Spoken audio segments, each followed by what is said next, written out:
All right, we're back with our hot topics. We got the, I don't know if you guys heard about it since we're in Beantown, but yeah, you know, we like to take our hot topics national, you know. We're not this, we don't discriminate, as they say. Yeah, we don't limit ourselves to we're not wicked. Charles River. We're not wicked local. The river! We're not always wicked local. Wicked pisser. Who says that? Who says wicked pisser? Every day, yeah. Other than people in like in fucking movies, yeah. I never heard someone like, we grew up here. Who says wicked pisser? Nobody is. Like someone from like Webster. Yeah. You seen those dumb McDonald's commercials? I don't know. Let's get set it on good luck. Focus, you two. Focus. Alright, we got the University of Tennessee. Lane Kiffin's racking up the violations. Oh yeah, he's got a lot of secondary violations. He's got 6 secondaries. This year, right? And he's always boasting about his recruits and all this and that. And then we found out this week there's a huge investigation going on. Very interesting. With Lane and Tennessee about recruiting hostesses. Okay, and we're not going to name any. Wonder what they do. But they talk about your GPA, you know, good campus life. Apparently, they have a little crew out there called Orange Pride. Oh, they're a team. Yeah. You can actually click on the picture and look at them all in like business suits with the legs showing. It's like I was cracking up looking at this thing. They promote the university's strong academics and traditions to visitors and potential student athletes. I mean, Pat the Patriot, did he ever go here? Like, he would have loved this place. Like, promotional, you know. He wouldn't have had to solicit little rub on the leg, you know, touching the inner summa cum laude graduate.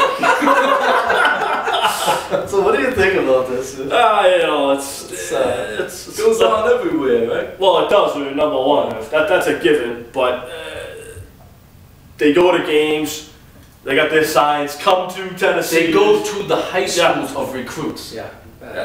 You know, and this kid Marcus Lattimore come out and he goes, he's laughing. He's like, I'm not signing a letter of intent to go to Tennessee, but they came to my games and they're like, go to Tennessee. These blondes are in this, you know, come to Tennessee, blah blah. I said, what the hell does Lane do when they come back, these girls? He like give them reviews like, God damn it, you didn't seal the deal on that. What did I tell you to do, goddamn? You know, contracts under their skirts or did something? Did you flash your thong when I said the third quarter Marcus gets horny? What did you do here? After the game, did you go up and rub his fucking pad like I told you to?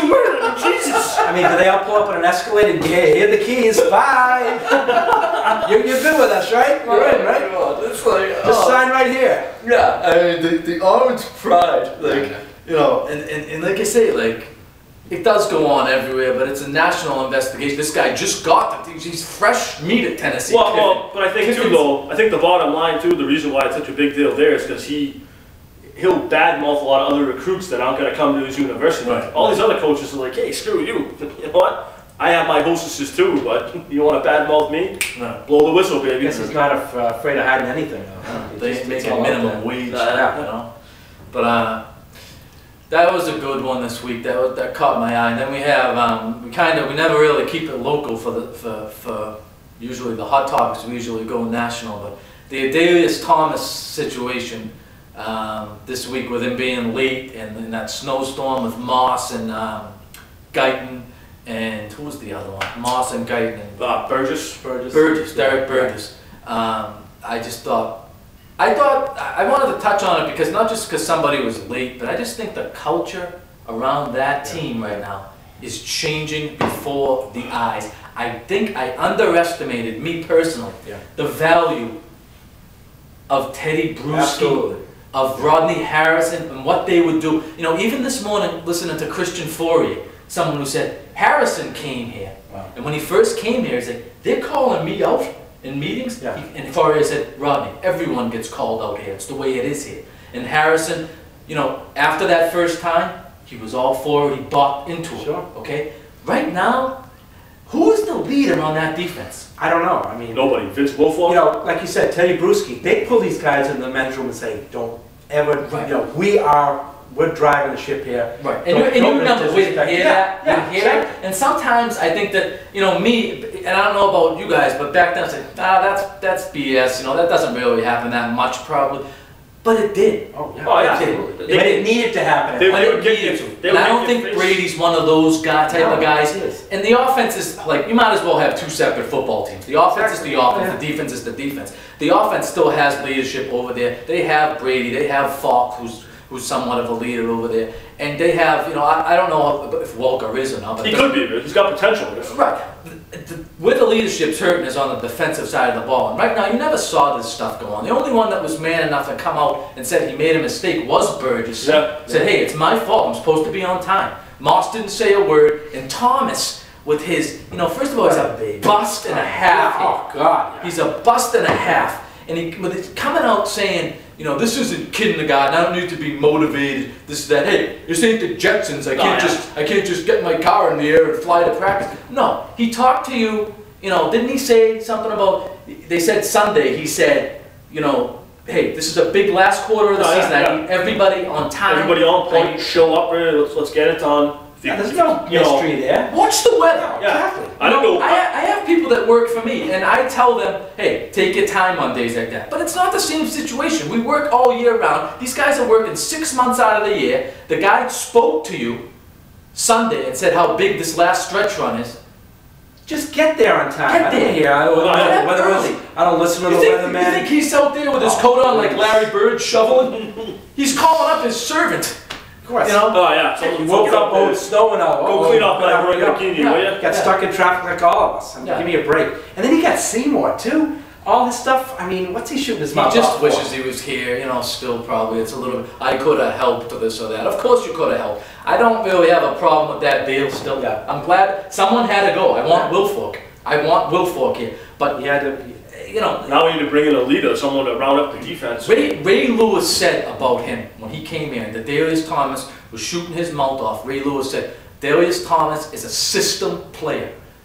We covered for him. Ray Lewis, Bart Scott, there's one other big linebacker that was over there at the time in Baltimore. It's slipping my mind, but they all covered. Darius could run free over there. He had a lot of leeway to do this or that. He comes over here where he's supposed to be the man. It's never happened. No. It's never happened. He's He never got been. exposed, and he's a bust. He is a bust. He's He's a a bust. huge bust, and if he's a $9 million cap, ridiculous. if they cut him, And he's But- shooting and his he mouth is off about he's not showing up. You for have meetings to. I think you on have to time. cut him over.